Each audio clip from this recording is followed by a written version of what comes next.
Look into my eyes. When you see me on a show, when you see these fans, you know you've got the best in the damn world. This is the Wrestling Matters podcast where we stand up for professional wrestling. Here we fucking go! Well, enough is enough, and it's time for a change! Professional wrestling! This is it! This is us standing up! Yes! Yes! Yes! Yes! Yes! Yes! That's 13-14!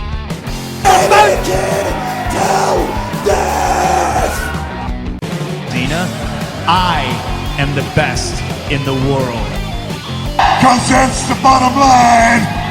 Cause Stone Cold said so. What's up, ladies and gentlemen? My name is Anthony Walker, and welcome to another installment of the Wrestling Matters podcast, episode 129. Hope you guys are well. On today's show, we're going to talk BackLash.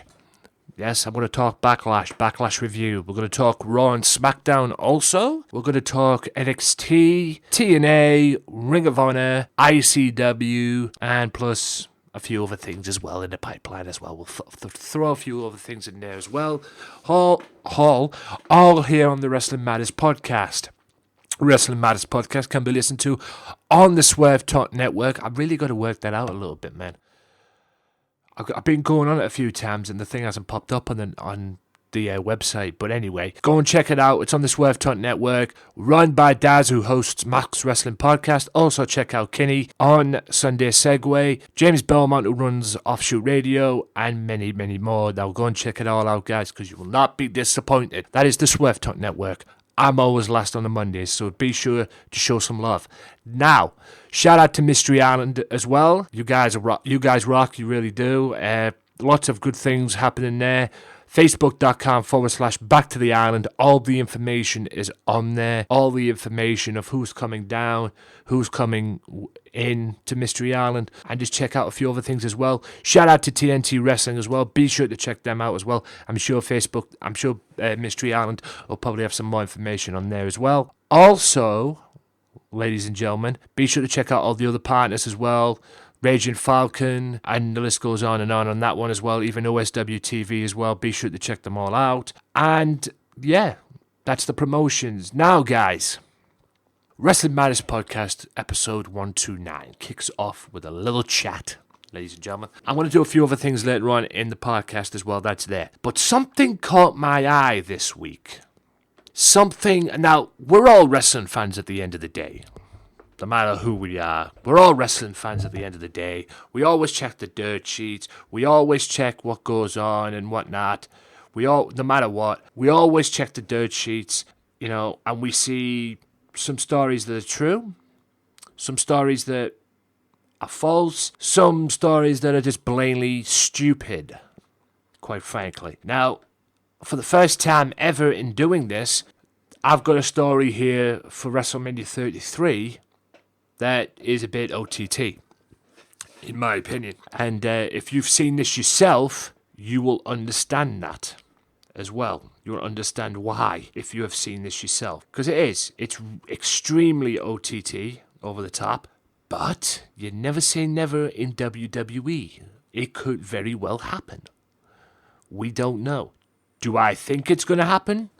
No. You've got a fat chance of having Vince McMahon win the WWE title again before this happens again. The story is courtesy of ibtimes.co.uk, all one word, IB Times. I will leave the link in the description below. It is rumored or reported that at WrestleMania 33, there is a plan for a fatal four-way match. And the superstars that are in this fatal four-way match are The Undertaker, Brock Lesnar, Bill Goldberg, and Sting. I'll read a little bit of the article, The Undertaker, Brock Lesnar, Goldberg and Sting are believed to have expressed their desire to return to WWE just days after the former WCW and WWE champion Goldberg hinted at a possible comeback in an interview. Goldberg's last match was against the Beast Incarnate at WrestleMania 20 in 2004, and you all know how that ended up. That's why he probably wants to come back. He wants to have a match with Brock Lesnar at some point. Rumor mills were in overdrive about Goldberg squaring off against the next big thing, or the now Beast Incarnate, at WrestleMania 33, which is scheduled to be held April 2nd of 2017. Further reports suggest that the former WWE superstars might just go against each other in a fatal four-way match at the event. I won't read too much of it. Historic brand split early this year. The Undertaker was one of the biggest names to be left out. The WWE icon was named one of the top 10 free agents in the market that Raw and Smackdown Live could battle for in the near future. Hellfame is now reported that the organizers are in contact with former wrestlers to fill both Raw and Smackdown rosters in 2017. Sting recently revealed on an episode of JBL's Legends with JBL that he had unfinished business with The Undertaker.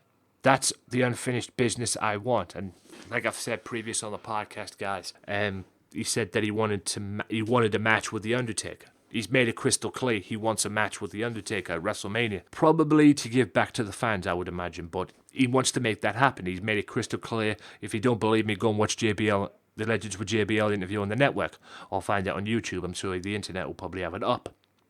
Previously, Goldberg hinted at an interest to fight Lesnar in an interview. That was during the video game release and everything. But it's there, guys. You know, Undertaker, well, like I say, clearly Sting wants to fight The Undertaker. If you don't believe me, go and watch the Legends with JBL, like I say. And also, Goldberg wants to fight Brock Lesnar because he doesn't want to be remembered for that god-awful match at WrestleMania 20, because we all know what happened at WrestleMania 20. I mean, Goldberg wasn't happy with the situation from what I got in WWE at that time, so he decided to leave after WrestleMania. And for some strange, weird, crazy, unknown reason, Brock Lesnar decided to leave for the NFL. And less said about that, the better. Although he nearly got it, but that didn't come to any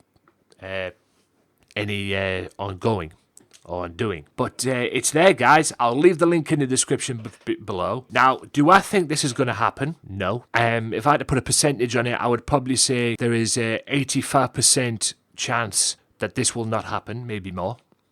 Would I like to see it happen? Yes. Depending on the conditions of The Undertaker and that, and especially Sting, considering his last match was at Night of Champions 2015 when he took a turnbuckle powerbomb, which basically ended it, quite frankly. And it wasn't Seth Rollins' fault. I'm not blaming Seth Rollins for it, but, you know, you can't deny that that turnbuckle powerbomb done him in. And he's made it clear on the Legends of JBL, like I say, he hasn't had the surgery because he's holding out for that one more match. And if he has the surgery, he's pretty much done. That's it. Good night. But he wants to come back and have this match with The Undertaker. And Goldberg has expressed an interest in fighting Brock Lesnar again. Will it happen though, guys? Will they go with this fatal four-way? Me, personally, if it goes ahead and these matches are going to take place, I'll prefer to see one-on-one matches, quite frankly. I would prefer to see that. I wouldn't mind seeing Goldberg and Sting at WrestleMania, but I would prefer to see one-on-one matches. I wouldn't prefer to see a fatal four-way match. It is a bit OTT, over the top. Probably the most craziest story that I've ever read on a dirt sheet. Like I say, guys, it is rumoured. It hasn't been confirmed yet. There is talks of it, according to the website. But you never believe it until you actually see it for yourself. Do I think this is going to happen? Probably not. Do I want it to happen? Hell yeah. But am I being realistic? I don't think it's going to happen at all. That's just my opinion on that. Like I say, guys, if I had to make an opinion on it, or I had to make something of it, I would prefer to see one-on-one matches. You know, Undertaker versus Sting, Goldberg versus Brock Lesnar, quite frankly. I would prefer to see that. Because, well, Everybody remembers the last time Brock Lesnar and Goldberg, like I say, had a match at WrestleMania. It was at WrestleMania 20, and it was pretty much a clusterfuck. There was rumours many, many times that Sting was going to come to WWE. I mean, at one point, they even had a rumour, so if I bash the mic there, at one point they even had a rumour that Sting was going to sign for WWE at one point and have a match with Kurt Angle at WrestleMania 18. But he ended up going to TNA instead. He ended up backing out a little bit, and we all know the reasons why, and he ended up going to TNA eventually. So, at the end of the day, guys, it's going to be crazy. This is the time of year where the rumours start flying about WrestleMania, who's going to be facing who, what matches could be taking place, yada, yada, yada. Seth Rollins and Triple H looks like it's penciled in for that. You know, the story started now and it's going to be built right the way through the WrestleMania. You never know, it might go a little bit early, but, you know, it's them type of matches that end up at WrestleMania anyway, them caliber matches, and people want to see it at WrestleMania anyway, so who knows? Who knows what goes on between now and WrestleMania? There's going to be a lot of rumours flying around, a lot of matches in the rumour mill for WrestleMania 33, so it should be interesting, but like I say, guys, that was OTT, over the top. Do I expect it to happen? Realistically, no. But if it does happen, I won't be complaining. That is for damn sure. Right, I'll take a quick time out here, guys, run some ads, and I'll be back right after this with BackLash review as well. And then after that, I will do Raw and Smackdown, and then I'll go into my usual routine. So I'll be back right after this with BackLash review, so stay tuned. If you like the Wrestling Matters podcast, why not check out their Facebook page at facebook.com/WM podcast and like the page and show your support to the podcast that stands up for professional wrestling, the Wrestling Matters podcast. Wrestling Matters, wrestling fans. Welcome back to part 2, ladies and gentlemen, of the Wrestling Matters podcast. Hope you guys are well. Hope you guys are well and listening to the podcast and enjoying it so far. And hope you guys enjoyed the little thing in part 1. Now we get to where we're going to go now. BackLash. For what it was worth, a pretty decent pay-per-view, in my opinion. Pretty decent. Yes, it had its moments. I will say that. The moments of, you know, what the fuck. But pretty decent all around. You know, pretty decent all around. No question about it. It kicked off with the pre-show, as it always does. Baron Corbin and Apollo Crews. What a joy. Corbin beat him. I swear he hit End of Days on the outside or something like that, and he got the victory nonetheless, which just didn't make any sense whatsoever. And most matches on the pre-show never make any sense, quite frankly. That's what I've learned. But anyway, the pay-per-view kicked off with the 6-pack Women's Championship match for the SmackDown Women's title. Very good match from all 6 girls. Very good match from all 6 girls. A good way to kick off the pay-per-view. Very good way. I thoroughly enjoyed it, to be honest. And the right person won the match. Becky Lynch. Yep, she's now the first SmackDown Women's Champion. And deservedly so. Okay. There was a little hint to maybe that Nikki Bella would probably win, and it wouldn't be surprising if she did, but she didn't, thankfully. She's probably going to have a feud now with Carmella. And Becky is your SmackDown Women's Champion. Very good match by all 6 women. They pulled it off. A little weird, though, in terms of the concept, because it was a tornado 6-pack Women's Championship. The last time I saw a 6-pack match, there might have been one before that, but the one I remember was at Unforgiven in, I believe it was 99. The 6-pack challenge with, you know, which turned out to be Bulldog, Mankind, The Rock, Big Show, Kane, and Triple H.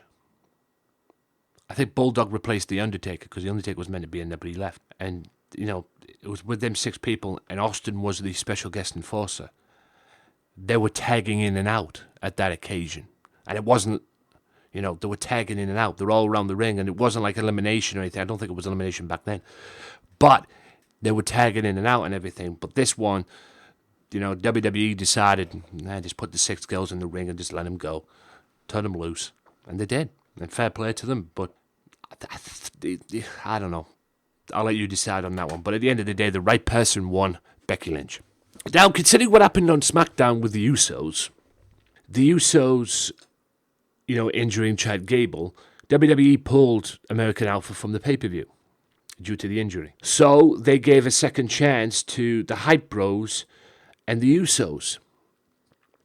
They gave a second chance to the Hype Bros and the Usos. And the Usos ended up winning, which doesn't surprise me. Didn't surprise me one bit. I thought the Hype Bros might have got an opportunity, but I guess it's the baby faces faces the heel kind of thing. That's what it was. And the Usos managed to get the victory. And I just saw it coming a mile away. I mean, these guys complain about the fans turning on them and, booing them and everything, because they're the John Cena of the tag team division. That's what they are. They've had that many title shots and everything, and that's why people boo them. But they managed to beat the Hype Bros and go on to face Slater and Rhino later on in the evening. I'll get to that later. Well, in a wee while. Intercontinental Championship match with The Miz and Dolph Ziggler. Now, you're probably going to be shocked at what I'm going to say here, guys. This was actually match of the night. Very good wrestling match. It was a very good wrestling match between the two, and I thoroughly enjoyed it, and I can't believe I said that it was a match of the night, because I wasn't expecting it to be. But, hey, full credit to The Miz. He has upped his game since that promo. God knows what Dolph's doing at the moment, but, he upped his game in this match as well. He stole the show, so to speak. And, The Miz manages to get the victory thanks to his wife. The whole reason that he probably gave that promo out. She's getting most of the attention at the end of the day. But besides what happened at the end, The Miz upped his game in this match, and Dolph upped his game, and they both put on a great match, which in a way stole the show. And fair play to them. And Miz is still your Intercontinental Champion. Now for what turned into a no-holds-barred match. Earlier in the evening, Bray Wyatt attacked Randy Orton and basically made him unable to compete. Now, the reason for that was, guys, from what I read, was Orton apparently was still feeling the effects of that beatdown from Brock Lesnar at the pay-per-view at SummerSlam. I would imagine Bray Wyatt, Randy Orton will be at No Mercy, the next SmackDown pay-per-view. I might be wrong. But it turned into a no-holds-barred match with Kane. Now, this was a crock of shit, quite frankly, this match. Not for the match itself, I didn't really care. I wanted to see Orton and Bray Wyatt, quite frankly, but I never got that opportunity. The crock of shit was at the end. Yes, RKO out of nowhere on Bray Wyatt. Kane ends up getting the victory. Okay, if anybody can answer this question, please do so. At WM Podcast on Twitter, facebook.com/WM Podcast. When in the fuck is Bray Wyatt going to win a pay-per-view match, WWE? Seriously. I mean, for goodness sake, you can't... He probably wasn't going to beat Orton. You were probably going to have Orton beat him. Right? But then Kane comes out and beats him. You couldn't give him the victory for that? To make him a little bit more dominating towards what is going to probably be a match between him and Randy Orton at No Mercy, the next SmackDown pay-per-view. You make a no-holds-barred match, you put Bray against Kane, and you couldn't let Bray win. Or you couldn't give Bray the victory, or make Bray go over. Okay. RKO out of nowhere, turns around, choke slam, Kane gets the victory. How is Bray Wyatt still in the WWE is what I want to know. This poor bastard can't win a fucking pay-per-view match. And I'm sorry for swearing, guys, but this is what it's like on my podcast. This is what I'm like when I'm angry at stuff, man. And this podcast is not PG. At least I try and not make it PG. I try and make it PG as best I can, but at the end of the day, if I want to shoot on this podcast, I will do so. Bray Wyatt, I mean, it's amazing WWE hasn't fired this guy. Seriously. He's probably one of the best talents on your roster, yet he can't win a pay-per-view match. Unbelievable. Unbelievable. Anyway, moving on to the tag team title match, and just as predicted, Heath Slater and Rhino beat the Usos to become the first SmackDown tag team champions. Guys, you've got to figure this out and start watching the shows a little bit more often. I knew these guys were going to win the championship because of the way they were built in this. You know, they made a storyline out of it. You could see it in a mile away. You could see it in that weird segment with Heath Slater and Rhino and the kids and the wife at the house thing, which was very weird. You know, that was the prelude to us thinking these two are going to win the tag belts. You know, that's what's going to happen. Because when something gets built in a story like that, I mean, at the end of the day, this was a tournament. But with Slater and Rhino, they made a storyline out of this. And they end up winning the tag belts. Fair enough. I mean, but like I say, guys, you've got to think, if something's getting built the way, you know, it's getting built the way they did with Rhino and Slater winning the tag belts, that's got to say to you, they're winning the belts, kind of thing. It's a foregone conclusion, guys, right there. And fair play to them, they won the belts and beating the Usos. Thank God the Usos didn't win the belts. And on to the World Championship match with Dean Ambrose and AJ Styles. These two stole the show. Not as much as Miz and Dolph Ziggler did, but these two had a great match, back and forth match. And then AJ gets another small measure of revenge because on SmackDown, going off the air, he kicked him in the Ambrose, basically. After what happened the week before when Ambrose hanged AJ Styles on the top rope. And then Styles came out on SmackDown and basically kicked him in the Ambrose. Styles did it again. This time when the referee's back was turned, he did it again and won the world title. I will talk about the aftermath of that match in part 3, because I'm going to be talking about Raw and SmackDown in part 3 anyway. But all in all, guys, very good pay-per-view. Apart from the Bray Wyatt stuff. But a very good pay-per-view nonetheless. You know, very well put. It's like the old saying, guys, sometimes less is more. And if this is how it's going to be with SmackDown and Raw pay-per-views, hey, I love it. Might be a little bit more on the Raw side of things because, well, Raw is 3 hours, SmackDown is 2 hours. But SmackDown and WWE did very well to bring this pay-per-view to us. It's interesting to see what Raw does. Be interesting to see how Raw pans out. At the end of the day, guys, to be honest, they should be... To be fair, both of them should be 2 hours. But hopefully Raw can up their game a little bit in terms of 3 hours because starting September 19th, guys, starting today, the Cruiserweights are on Raw. Should be very interesting. Raw's been okay, but hopefully the Cruiserweights can up the game a little bit. In my opinion, up until this point right now, I think SmackDown just is nudging ahead in terms of supremacy. I almost said something else there. That's just my opinion. Hopefully the Cruiserweights can up Raw's game a little bit. Raw's been very good, don't get me wrong. Especially with the Triple H ending and Kevin Owens winning the belt.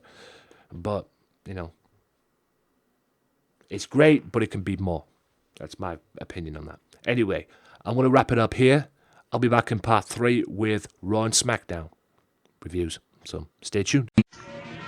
There's only one wrestling podcast that gives you honest, uncut opinions and the most unique trivia since WWE did The Weakest Link. And the only place you can hear the show-stealing podcast promo every single week.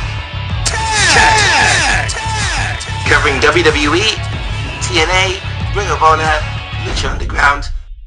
Max Wrestling Podcast is the place for you. Join myself, Evan Money McCabe, the Phoenix, and the Butcher. Sundays at 7 p.m. UK time, 2 p.m. Eastern time with your host, Daddy Dangerously, on VOC Nation and the Swerve Talk Network. Go to maxwrestling.wix.com/maxwrestling or follow us at maxwrestling UK for more details. Give in to the madness.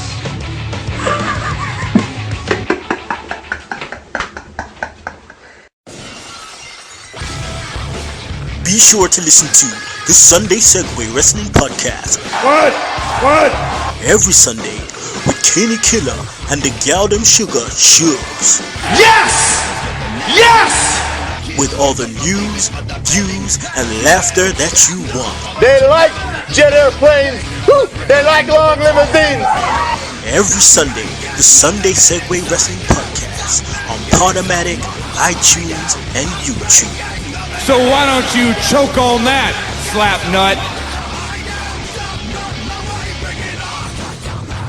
Welcome back to part 3, ladies and gentlemen, of the Wrestling Matters podcast. And let's get right into it, guys. This is Raw and Smackdown reviews, Raw and Smackdown section.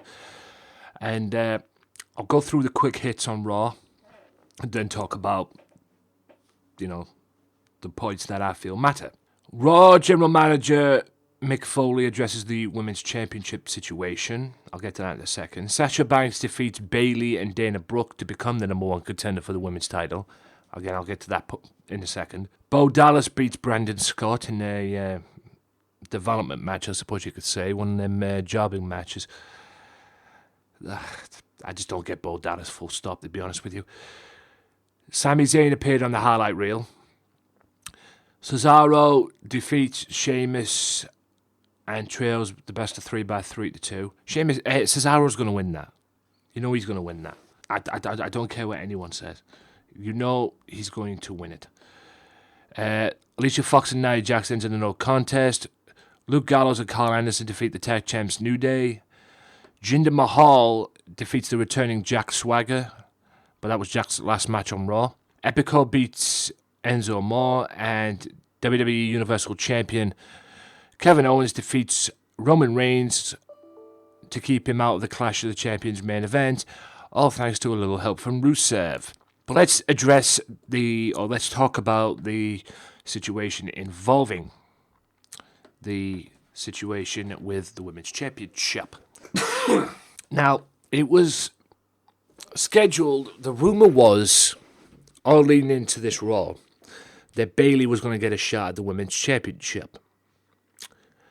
And then we had Sasha come back, do that promo, and then tell Dana Brooke that she'd be taking her belt back at Clash of Champions. All of that led to one thing and another. And they were promoting it, and then it got stopped. They said stop promoting the match between Sasha and Charlotte, which all led to this on Raw. Sasha and Bayley came out, and we all know them two can be competitive. They might be friends, but they are competitive. I mean, if you don't believe me, go back and watch their NXT stuff. But then Charlotte blamed Dana for what was happening. They made a match. Foley made a match between Sasha and Bayley. The winner gets Charlotte at Clash of Champions. And Charlotte blamed Dana for what happened, and Dana slapped the taste out of the champion's mouth. And Foley seemed to be impressed by it. Hell, I was even impressed. He ended up going and said, here, Dana, you're in. It's a 3-way now. But Sasha managed to get the title shot, and she will go on to Sasha Champions, to Clash of Champions, to face Charlotte for the Women's Championship, which is now Raw's Women's title, apparently. But it is the original Women's Championship. Okay. Nia Jax and Alicia Fox ended in a no contest because basically it fed off what happened last week when Alicia went psycho on Nia Jax. Nia Jax obviously didn't take too kindly to it and basically just killed her. Just put her through the timekeeper's wall and just ended the match right there and then. Luke Gallows and Carl Anderson beat the tag champions. Hopefully they'll get a tag team. Well, I think they are getting the tag team title shot at Clash of Champions. Hopefully they will win. Don't get me wrong, New Day have been great champions. There's no question about that. But it's time for Gallows and Anderson to be tag team champions.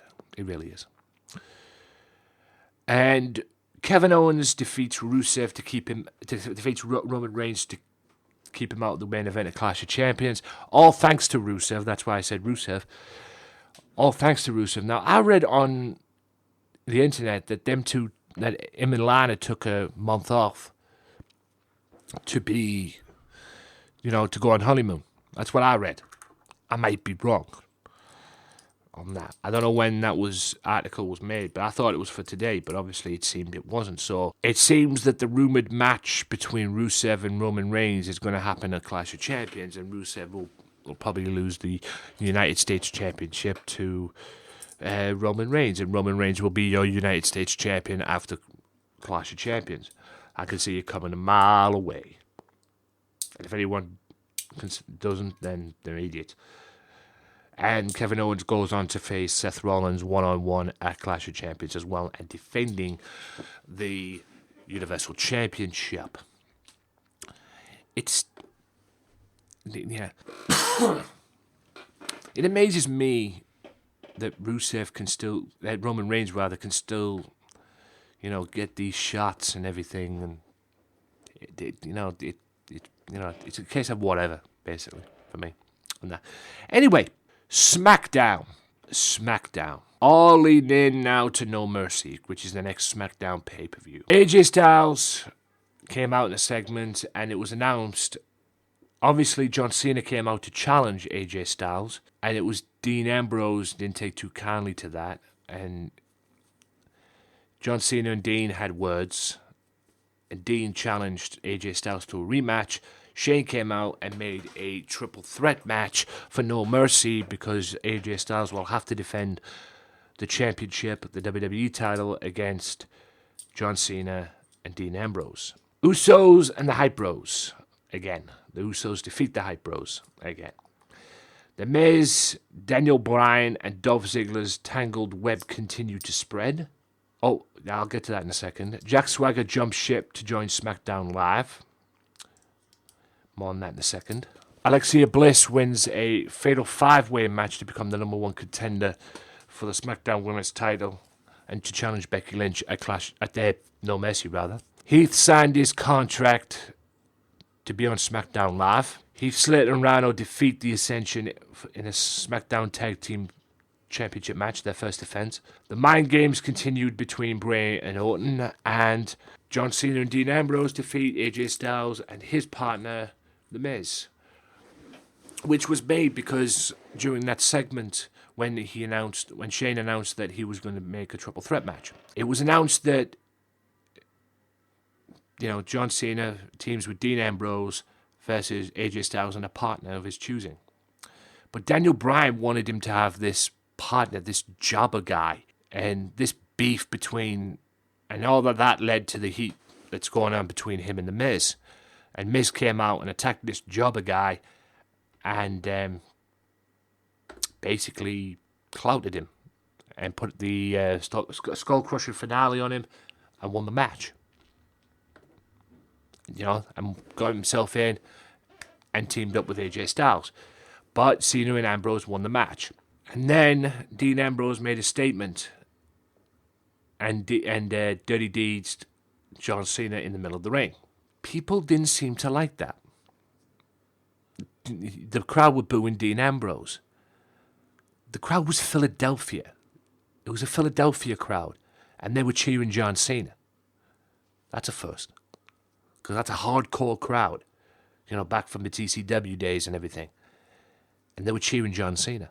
I didn't remember one night or one segment that Cena was in. I don't think I remember hearing Cena sucks. Or, let's go Cena sucks thing. I don't think I remember hearing that. So that's a first for me.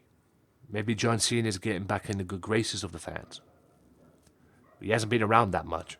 So maybe, I don't know. But there'll always be, don't get me wrong, there'll always be the haters out there that still hate the guy. But maybe, the tide is turning a little bit. Like I said, Jack Swagger jumped ship to SmackDown. That was his last match on Raw against Jinder Mahal. And he looks to make a statement on SmackDown. Hopefully he'll get his just due. Alexa Bliss will challenge Becky Lynch at No Mercy for the women's title. And she was impressive. She took the opportunity and seized the opportunity. And now she's the number 1 contender for the women's title. Fair play to her. She'll get a shot at No Mercy. I'm very impressed with the SmackDown women's division at the moment. It needs to improve. It needs to add more to the roster. But, so far so good. Uso beat the Hype Bros, yada, yada, yada. And Seth and Heath Slater, rather, signed his contract. And they had a first match against the Ascension, who, quite frankly, are basically just jobs now, to be honest. and they beat the Ascension to prove that they deserve to be tag team champions. And the mind games continued between Randy Orton and Bray Wyatt, because we all know that's leading into a match between Orton and Wyatt at No Mercy at some point. What match it'll be, I don't know. But like I said my piece in the Backlash review.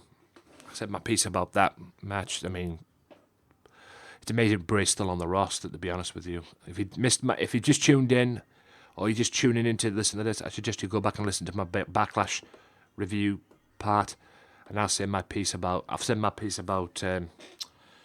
Bray Wyatt. Poor bastard can't win a pay-per-view match. Anyway, all in all, very good shows for Raw. Oh yeah, and Kurt Hawkins, he tells the WWE Universe it's time to face facts, and he'll be coming to SmackDown very, very soon. Kurt Hawkins being Zack Ryder's former tag team partner. All in all, very good show between both shows, and Miz and Dolph Ziggler continue their feud as well. And Jack Swagger jumped ship, and he confronted Baron Corbin, and you never know, might be a match between them. I'm looking forward to that, actually. All in all, guys, it's going to be a match nonetheless, and I'm very impressed with the way SmackDown and the way Raw has been lately. But hopefully Raw can improve that a little bit more now with the Cruiserweight division coming on SmackDown. I know, yeah, going back to Raw, tonight on Raw, guys, it's going to be Rusev going one-on-one with Seth Rollins. No doubt that will lead into something for Roman Reigns. All in all, guys, hope you guys have enjoyed this part. I will be back in part 4 with NXT, TNA, and Ring of Honor. A little bit of a shoot, then ICW, and then whatever else after that. So stay tuned, guys. A lot to get through on this podcast. Be sure to check out the Wrestling Matters channel at www.youtube.com/AJW Wrestling Matters for my exclusive review series that I'm doing on WCPW, What Culture Pro Wrestling, brought to you by the good folks at WhatCulture.com. Each and every week, I'll be reviewing their shows, whether it's loaded or their big upcoming shows as well, each and every week on their YouTube channel. Be sure to check out the Wrestling Matters channel for review shows each and every week. You can also download them for free on SoundCloud. Wrestling Matters, wrestling fans. Welcome back to the Wrestling Matters podcast, guys. And now let's just run through this. This is TNA, Ring of Honor, and NXT reviews, all thoughts, and that. I'll kick off with TNA. Bobby Lashley came out and gloated about injuring, or possibly injuring, EC3 and putting him out of commission, not having him challenge for the world title at Bound for Glory October 2nd. So, I guess, with that being said then, he might not be challenging. I don't know what's going to happen, but you know, Grado comes out and gets in the face of Bobby Lashley, which was the biggest mistake ever. Why would somebody like him do it? And then Moose came out, and Moose floors Bobby and makes a statement. Maybe Moose will get a title shot at Bound for Glory if EC3 is out of the match. We'll have to wait and see. Backstage segment with Aaron Rex building into to his possible match, I'm guessing, with Drew Galloway at the Bound for Glory pay-per-view, and no doubt he had some words to say. Lashley isn't accepting Moose's challenge. Moose has been here like 2 weeks. Fighting Lashley is bad for your health. Bobby basically ducking Moose there. Impact Grand Championship Tournament. I still don't get this Grand Championship thing, but anyway. So Trevor Lee and Aaron Rex one-on-one. And like I said, I still don't get the concept of this Grand Championship, but anyway. The first round went to Aaron Rex. The second round went to Aaron Rex. He won 2 in a row. So Aaron Rex moves on to the next round. Maria Kanellis backstage with Bennett's segment, and there was another one after that as well. In ring, Maria and Ali, I hope I said that right, as well. Yada yada yada. An exposed metal empty arena match involving Rockstar Spud and Braxton Sutter, which saw, I'm believe Rockstar beat him. Oh, Braxton beat him. My bad. After the match, Rockstar Spud is spitting up blood. Broken Matt still in the word, still the thing with him and the Hardys and that, and a very funny video which I'll get to in a second. I'll have to admit, I gotta give him credit, it was funny. I'll get to in a second. Backstage, Moose says the first night he came to TNA, he put the world champion on his ass. Lashley's going to face him, or he's going to run away like a little bitch. Moose's words, not mine. The Broken Hardys in-ring segment with him and Decay, all leading into the tag match at Bound for Glory for the tag team titles. The Broken Hardys against Decay. Like I've said many times, God help TNA if the Broken Hardys become tag team champions. But anyway, Bobby Lashley and Mike Bennett segment. Bennett staring up pop between Lashley and Moose. The Knockouts Gauntlet match, which sees Gail Kim becoming the number 1 contender. Impact Wrestling Grand Championship Tournament. Mahalabi Shira and Eddie Edwards. Eddie Edwards wins round 1. Shira wins round 2, but Eddie Edwards ends up winning round 3. Thank God. In-ring segment between Moose and Lashley. They both go at it. Lashley ends up spearing Moose, and then Bennett and Lashley beat down Moose. EC3 hits the ring to make the save. So I'm guessing EC3 is not out of the batch with Bound for Glory, which is fine. And that about wrapped up TNA for that one. Now, there's a video on YouTube, and the TNA's YouTube channel with the Broken Hardys. And considering what happened the week before when Jeff took Janice for Matt, because Abyss was going to hit Matt with Janice, but then Jeff took the blow for him. A healing process, it was called.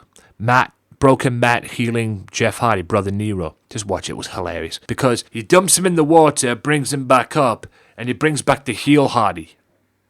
The Hardy that was with Immortal. And then puts him back down, and then up comes Broken Hardy, Brother Nero, if you will. That was funny. I'll give them that. That was good. I'll give them that. I'm not really a big fan of this Broken Hardys thing, or that big of a fan of it anyway, but I'll give them that. That was good. Anyway, let's go to the NXT. Yeah, NXT. And then I'll go to Ring of Honor as well. Excuse me. And then I'll go to Ring of Honor. Right. NXT... quick hits were Samoa Joe blindsided Shinsuke Nakamura, causing the NXT champion to be stretched out of the arena. There's going to be a rematch between them two.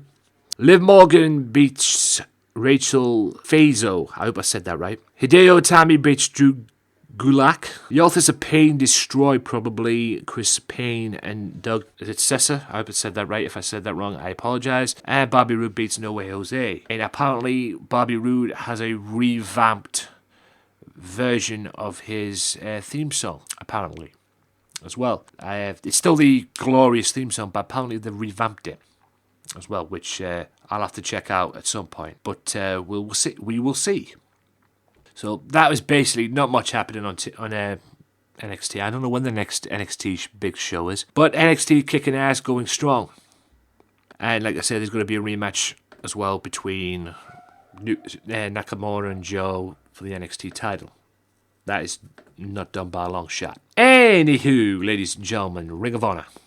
Let's talk Ring of Honor. 6-man tag was made last week on the show, which saw Naito and Evil join forces with Lethal against the Bullet Club.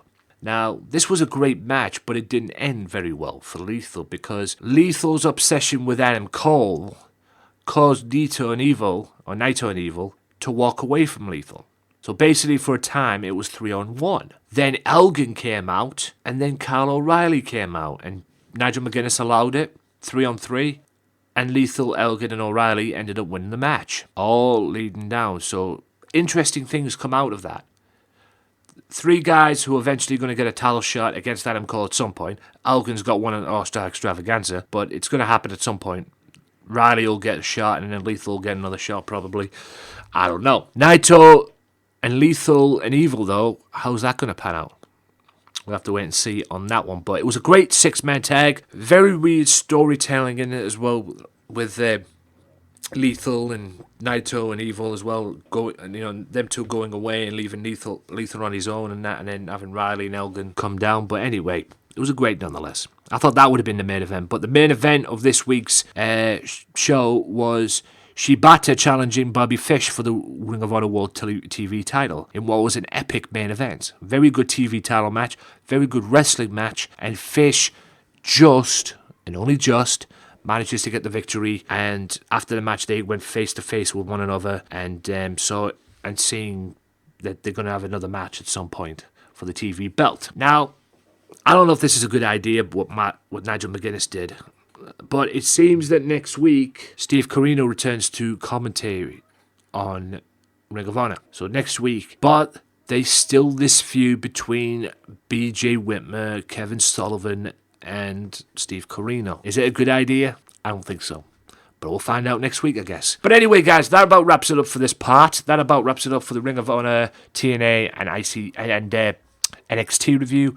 I'll be back right after this for the penultimate part of the Wrestling Matters podcast, where I'll talk ICW and CWC. That's right, I couldn't be pestered doing a podcast this week on the CWC, so I thought I'll shut it in this podcast today and give you my review and my opinion on the season finale of the CWC and who won and who lost. Find out after this. If you like the Wrestling Matters podcast, why not follow the Wrestling Matters podcast now on Twitter at WM Podcast for all professional wrestling news. Wrestling Matters, wrestling fans. Welcome back, ladies and gentlemen, to the Wrestling Matters podcast. That's right, the Wrestling Matters podcast. And in this part, guys, we're going to talk ICW, but let's talk about the CWC. That's right, Cruiserweight Classic finale.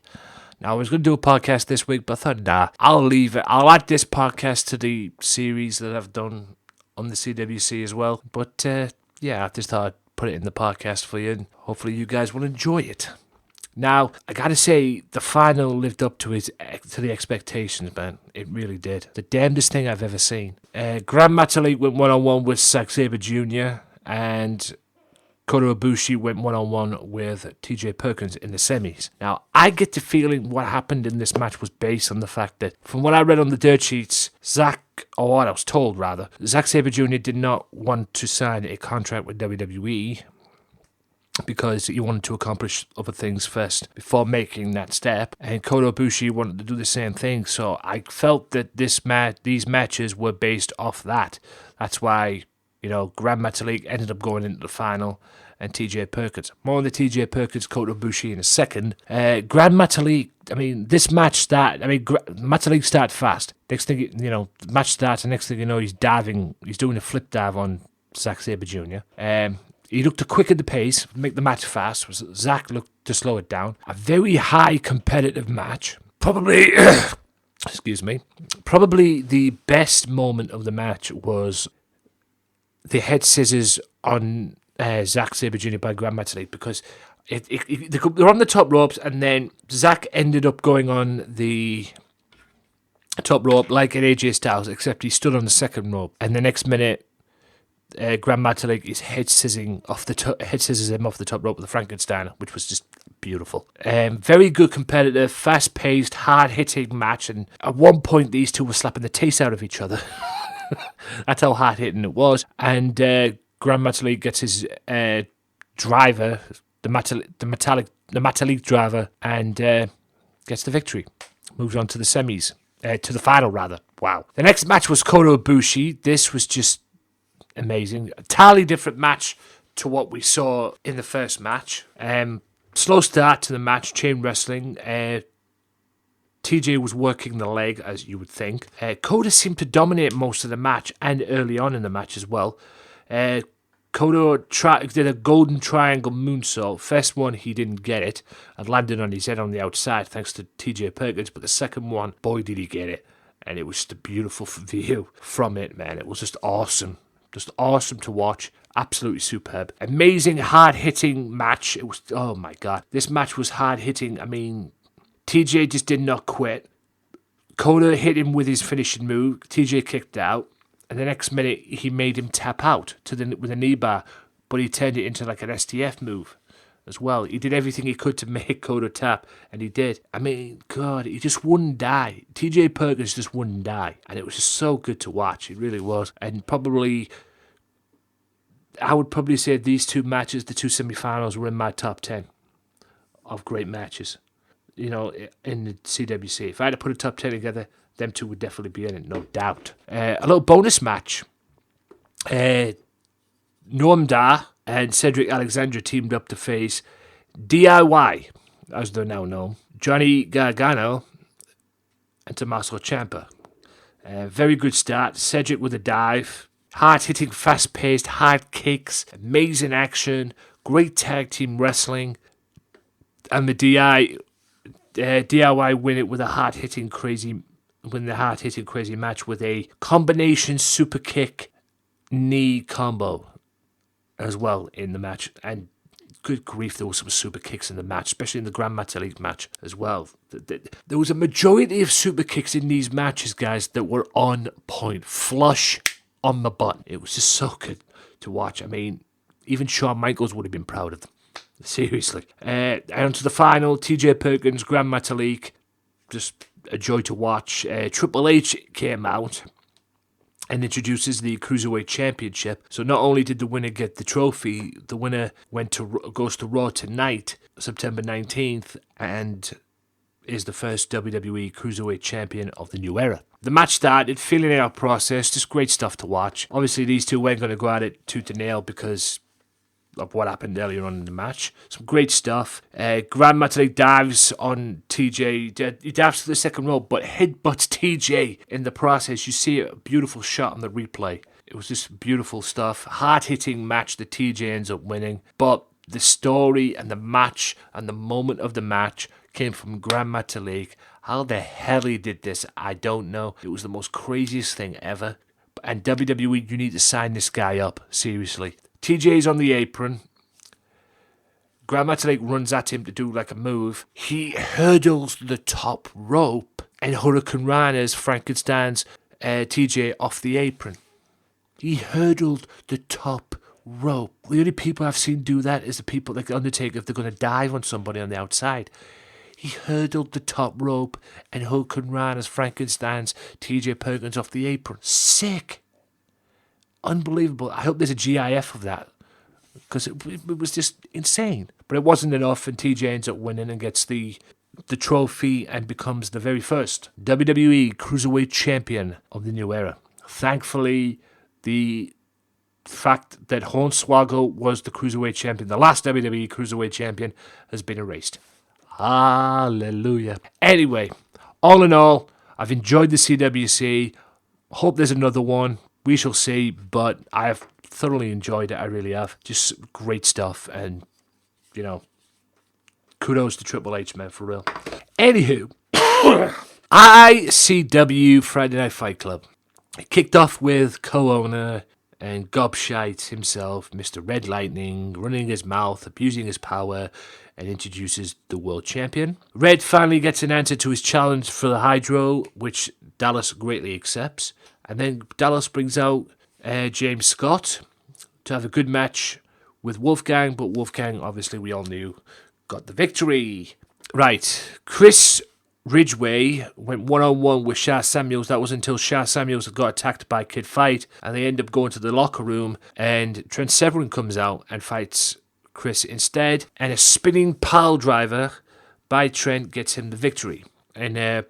And he puts a case forward for him to be the number one contender to have a world championship match at the Hydro at Fear and Loathing, which should be good, quite frankly. Lionheart ended up defending the Zero-G Championship against Christopher Saint, but Lionheart introduced Stairway to Heaven match for the Zero-G Championship, which was kind of like what happened when he won the title at, was it Shug's Who's Party? Or Barrowmania.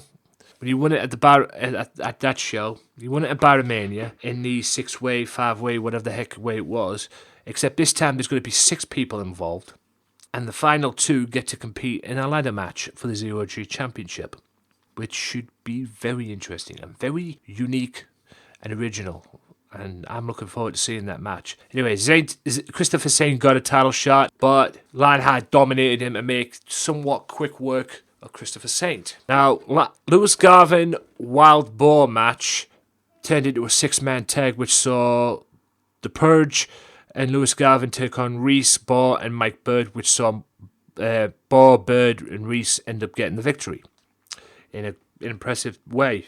You know, I'll give him a ton of credit. Now, there's two things I've missed. I'll get to the Noam Dar bit in a second, but the reason why I've missed it, in the second part, Stevie Boy came out gloating, and apparently he was some sort of a reverend now, gloating about what he did to BT Gunn. Comes down the aisle, you know, has a funeral for him, or somewhat, and the NAK, but that wasn't until this clock started ticking in the background, and there's a video playing with a guy covered up, and the next minute he's cutting his hair. That clock eventually stopped, and the guy came out, and it was BT Gunn. But it wasn't just BT Gunn. It was the oddity, BT Gunn. The sick, twisted oddity, BT Gunn. The one who had the feud with Mikey Whiplash, as well. The one who had a feud with him as well. So that's a big deal. Except this one thing. The oddity didn't come alone. Renfrew was with him, and yeah, the NAK are back. Much to the shocking dismay of one Stevie Boy. And the goofballs around ringside wanted to get in the ring and stop the NAK, but basically got attacked by the NAK. Why would you get in the ring with two guys that are so sick, you know, and one's carrying a friggin' kendo stick? The security guards try to get in the ring and calm NAK down. NAK just beat the shit out of them. And the next minute, you see Chris Renfrew just whacking the security at ringside. If I was a security guard at an ICW show and I saw them two in the ring, and somebody told me, get in the ring, I wouldn't. I'd just let them to fuck that. It's just stupidness. But it's great to see the NAK back, and Filthy Generation and NAK feud will continue, I see. And just when you thought you got rid of BT Gunn, no. You don't count him out. And no doubt at some point, I'm guessing that the NAK will probably join Matt Dallas in the 5-on-5 match, winner takes all.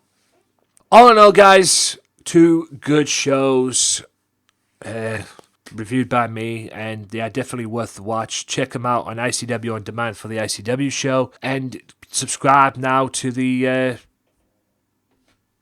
WWE Network, and if you haven't, you should, because you get to see CWC, and trust me, the CWC is worth the watch. All in all, guys, I'll be back right after this quick timeout with more on the Wrestling Matters podcast, so stay tuned. Be sure to listen to the Sunday Segway Wrestling Podcast. What? Every Sunday with Kenny Killer and the Galdem Sugar Shugs. Yes! Yes! With all the news, views, and laughter that you want. They like jet airplanes. Woo! They like long limousines. Every Sunday, the Sunday Segway Wrestling Podcast on Podomatic, iTunes, and YouTube. So why don't you choke on that, slap nut? Welcome back to the final part of the Wrestling Matters podcast, guys. Hope you guys have enjoyed the podcast.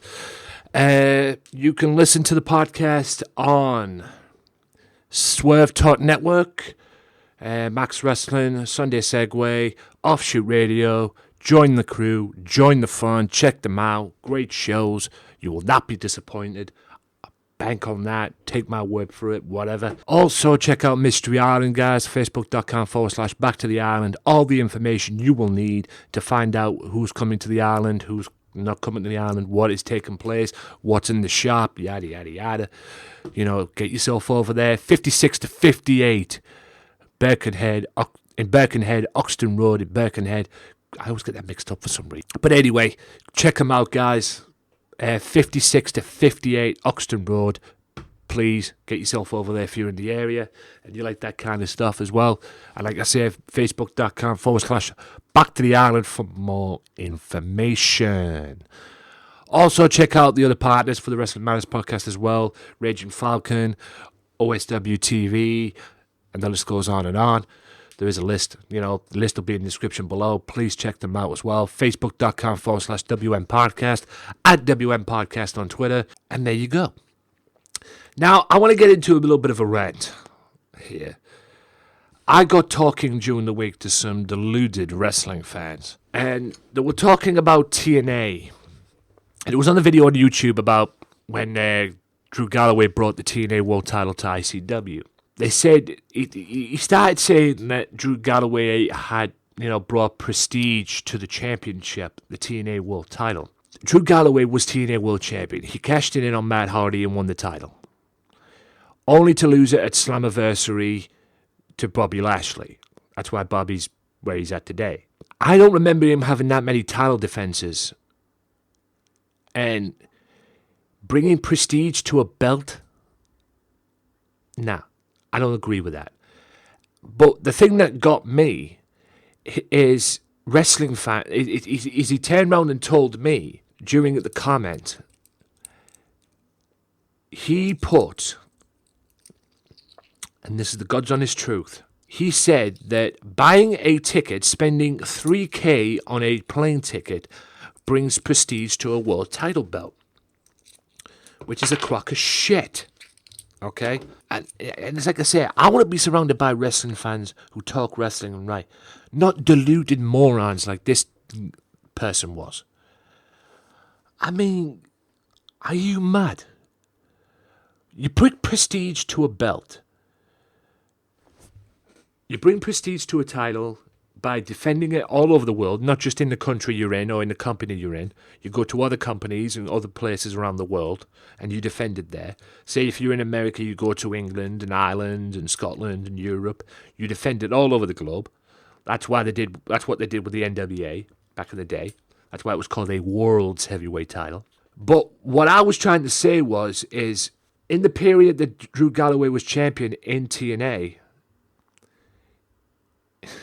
he never had that many title runs.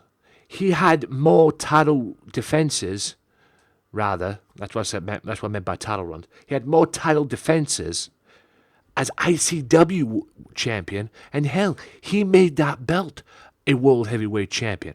Because before Galloway became champion, it was just the ICW Heavyweight title. And then Galloway won the title off Jack Jester, and then said, yeah, I'm going to take this belt with me, and I'm going to defend it all over the world. And he had defenses in America. Hell, at one point, he had to he defended the title in flaming Australia at one point, against Matt Hardy, I believe. But he defended the belt anyway. He took it all over the place and made it a world champion. That's how you bring prestige to a belt. That's how you bring credibility to a belt. That's how you make history on a belt. Bring history. I get that part.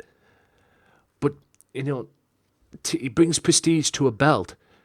And he also had the audacity to say the ICW fans in the video were lucky to see the TNA World Championship to begin with. Bullshit. TNA are lucky to still have a world title.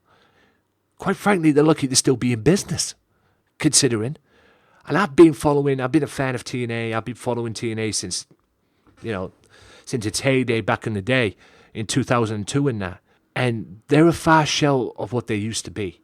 Granted, they could be on the rise. They could be on the rise back up again. I still don't get the Grand Slam Championship bit, but anyway. I mean, for goodness sake. Like I said, they're lucky to still be in business. And he has the audacity to say, the ICW fans are lucky to still to see the TNA. He is a TNA mark, is what he is. A TNA fanboy. And I like TNA, but I'm not a fanboy. Okay? He is deluded as hell. He was deluded as hell. And like I say, he had more title defenses as ICW champion than he did as TNA World Champion. And then he has the audacity to say spending $3,000 on a plane ticket adds prestige to a world title.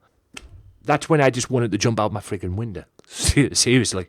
I mean, oh my God. And like I say, man, I swear, these are the kind of wrestling fans I do not want to be around. I do not be surrounded by. I don't even want to be anywhere near. I have been a wrestling fan ever since I was a knee-high to a grasshopper. Okay? And you learn as you go what the business is about as a fan, or what you can get behind the scenes and that, especially with all the internet and the dirt sheets and that. But for him to say spending $3,000 on a plane ticket adds prestige to a world title, bullshit. Okay? Bullshit. And I agree with Andrew Harris said on Facebook as well about wrestling titles are just props used to give an indication of what level a wrestler is. Titles are given titles being given prestige is a way of fans making the title seem more than just a prop. Then I agree with that, but it's like what Chad said. Chad said on Facebook as well in the reply. It's a case of yes and no with that one. Thinking about it, it is. It's a case of yes and no. I mean, people are going to agree, people are going to disagree, but it's a case of yes and no. It really is a case of yes and no with that one. But I see what he's saying. I see what Andrew's definitely saying. There's no question about that. I'm not denying that whatsoever. But it's a case of yes and no. People are going to agree, people are going to disagree. And that will be one hell of a fucking debate, let me tell you. But anyway, like I said, these are the kind of fans that I do not want to be around. Fucking TNA tools, as I call them. Well, he seems to be a TNA tool because he seems to be a TNA man. But these are the kind of wrestling fans I do not want to be around. Learn your research before you start, come out with stupid shit like that, okay? Please, just learn some research it, Google it, whatever. Because I think the TNA championship run that Drew Galloway had was a month at the most. He held the ICW title for a year. Granted, he lost to Grado, but he lost it. He held the belt for a year. And I think he held the Evolve belt. He brought more prestige to the Evolve belt than he did the TNA World title. Oh, man. This is the kind of stuff that I don't like, man. I mean, I'm a proud wrestling fan. I'm a wrestling fan, come what may, but I tell you something, it's these tools that I do not want to be associated with, bottom line.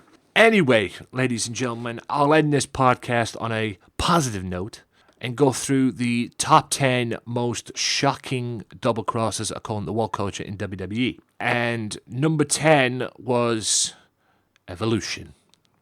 The night Randy Orton won the WWE World Championship, the World Heavyweight title, that big gold belt, that they should have brought back. The next night on Raw, he defended against Chris Benoit again. Yes, I said Chris Benoit. He is not extinct on this podcast like he is in WWE. Yes, he was a murderer, yada, yada, yada, but, you can't deny the great wrestler he was, like it or not. He won the WWE World Championship, or the World Heavyweight belt, the big gold belt, from Chris Benoit at the 2004 SummerSlam. The next night on Raw, he gave Benoit his rematch, and then Triple H turned on him, and Evolution proceeded to beat the crap out of him in the ring, with Jerry Lawler going, "What's this about? What's this about?" In a commentary position and everything. Stevie Wonder could have seen what it was about that night. Triple H was jealous of Randy Orton becoming the world champion. At the end of the day, and then at Unforgiven, they basically stole the title from him. Anyone with a brain could have saw that. It's not rocket science at the end of the day, trust me. Anyway, moving on. Number 9, The Rock was on the receiving end of Vince's wrath because Vince McMahon turns on The Rock, and this was at WrestleMania 2000, which was WrestleMania 16. In a fatal 4-way elimination match, McMahon in each corner, Shane was in Big Show's corner, Linda was in Mick Foley's corner, Vince was in The Rock's, and of course Stephanie was in Triple H's. And Vince McMahon made it right, like Linda asked him to, made it right. Brought the McMahon family back together. And he did so at the expense of The Rock, because everybody thought he was going to hit Triple H with a chair, but he hit The Rock with it instead. And Triple H retained his then WWF Championship, which was, I don't know what to make of WrestleMania 2000, but it was too much too soon. Anyway, number 8 was Randy Savage turning on Hulk Hogan, which was going back to basically WrestleMania 4, basically, because this was a year to build. And Savage was jealous of Hogan hanging around Miss Elizabeth, who was his wife, and yada, yada, yada, He was jealous of it and everything, and then it all came to a head at Saturday night's main event when Savage accidentally hit Miss Elizabeth on the outside, going through the second rope and colliding with Miss Elizabeth, and then Hogan picks Miss Elizabeth up and takes her to the back, basically leaving Savage on his own. All leading to what happened backstage, Savage turning on Hogan and beating them up backstage while Miss Elizabeth was on the medical bed. All leading into WrestleMania 5 when the Mega Powers exploded and Hogan won his belt back. You figured that out. Number 7 was Michaels turning on Jannetty. Yes, the breakup of the Rockers and the barbershop, and probably the most famous segment in WWE, well, at least one of the most famous segments in WWE's history, and it's still most talked about to this very day. It was recorded before Christmas, but it aired in January, and yeah. It all led to the Heartbreak Kid, HBK himself, the birth of HBK. In a way, even though he was still finding his feet and finding his character, it was the birth of a HBK nonetheless, and yeah, it was what it was at the end of the day, and it all led to great stuff. At the end of the day, because it all led to a good feud. It all led to a good feud at the end of the day between Marty and Michaels, even though it didn't really come to that much. I mean. It started at, Royal Rumble 92 or before that, and it ended at Royal Rumble 93, basically. But, yeah, it all led to good stuff. Marty ended up winning the Intercontinental Championship off Shawn at one point, only to lose it 3 weeks later. And then he had a weak tag team title run with X-Pac, back known as the 1-2-3 Kid. So good things did come out of it, but Shawn got the better deal. No question about it. Next one is Owen Hart turns on Bret. Now, this was at Royal Rumble 94. Why didn't you just tag me? Tag me. And this all led to WrestleMania 10, when Owen and Bret faced each other. Owen beat him. But, it kind of built in at Survivor Series. The seeds were planted at Survivor Series. And, the seeds were planted at Survivor Series. And it exploded at the Royal Rumble. When he kicked him in the back of the leg, Bret had an injured leg, and it was like, all you had to do was just tag me. And it all led to WrestleMania, when Owen beat him in the match, the first match on the card, the opening match of WrestleMania 10, but Bret got the last laugh and ended up winning the WWF Championship from Yokozuna at the end of the pay-per-view, much to Owen's jealousy, quite frankly, because Owen was pretty pissed off, and rightfully so. He beat him, but then Bret wins the title. But it led to a good feud at the end of the day, because it all led to the 94, steel cage match at SummerSlam for the WWF title, and yeah, good stuff. It really was very much good stuff. And Owen won King of the Ring that year as well. He was the second King of the Ring. I believe he was the second King of the Ring. Second King of the Ring to be on pay-per-view, and then it all ended very embarrassingly because Owen cost Bret the WWF Championship to Bob Backlund at Survivor Series that year as well. Which, anyway. Slaughter turns on the USA as the next one, and this was all leading into WrestleMania 7 because Hogan wanted a heel to face at WrestleMania 7. I think Vince had the idea of wanting to put WrestleMania 6 rematch up, him and the Warrior, but Hogan wanted to heel. And plus the war was going on that time. They got Slaughter to turn on the USA and become an Iraqi sympathizer. Like I said, all building to what happened, in real life, because there was a war going on at that point.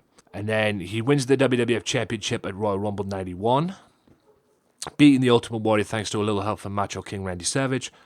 And it all led to WrestleMania 7. And then it eventually got even more weird because the Iron Sheik, who's from Iraq, joined Iraq and joined the group as Colonel Mustafa.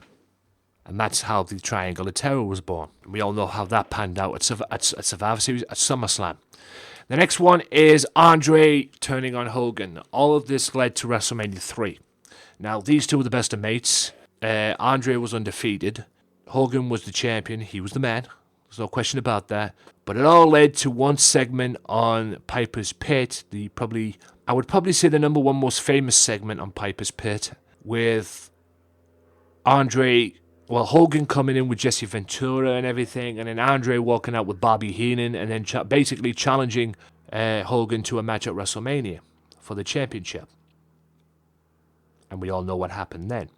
Andre rips the t-shirt off, rips the cross off that Hogan had around his neck, and it all led to the body slam around the world at WrestleMania 3. Probably the biggest draw in WrestleMania's history, the biggest main event draw in WrestleMania's history. Next one is Austin turning on the WWF. Now, don't start with this old gaga goo-goo about him taking his ball and going home, as it was put.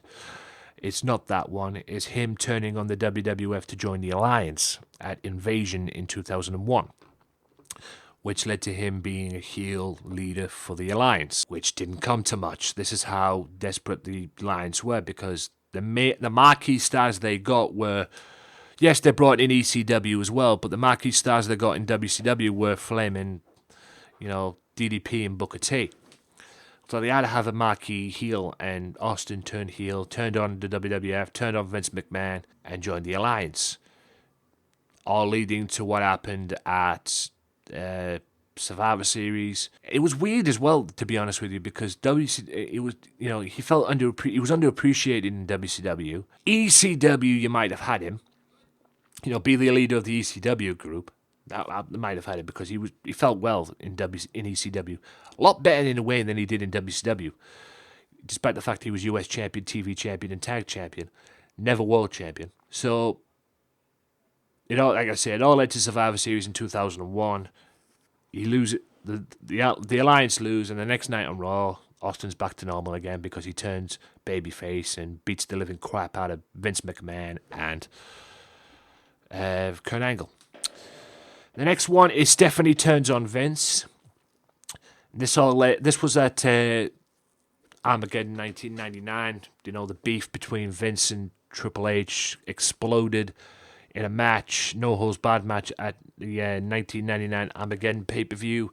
Stephanie was at ringside, and then Vince McMahon was out of it, and then Stephanie comes in the ring, and just as Triple H is about to hit Stephanie with the sledgehammer, Stephanie turns around and basically hugs him, and it all built off what happened with the marriage and everything. The marriage when Triple H drugged her in the car and everything, and Mr. and Mrs. Helmsley, the Las Vegas wedding storyline wise and everything, and it was great stuff back then. It was great stuff. There's no question about that. Stephanie basically kicked Test in the bollocks, quite frankly. And then at number one, ladies and gentlemen, is probably the best, most shocking double cross in WWE's history. That is until Triple H turned on him and handed the Universal title to Kevin Owens, and that was Seth Rollins becoming the Authority's number one guy by turning on the Shield. Yeah, the night where he hit the chairs and everything. And like I said, that was probably number one, but I think number one right now would probably be, if they had to redo this again, I think number one would probably be Triple H turning on Seth Rollins and handing the belt over, the Universal title over to Kevin Owens. I think that would be more shocking. I don't know. I might be wrong. I might be wrong on that one. That's definitely one up for debate, and there's no question about that. But in any event, guys, I hope you guys have enjoyed that. I hope you guys have enjoyed this podcast. My name is Anthony Walker. Like, share, and subscribe if you listen to this on YouTube. Check it out on the SoundCloud as well. Download it for free. And until next time, guys, my name is Anthony Walker. Look out for my WCPW podcast as well. Hope you guys have enjoyed this. Until next time, peace out. Well, enough is enough, and it's time for a change. Professional wrestling, this is it. This is us standing up. Yes, yes, yes, yes, yes, yes. That's 13-14. Make it till death. Dina, I am the best in the world. Cause that's the bottom line. Cause Stone Cold Simpson.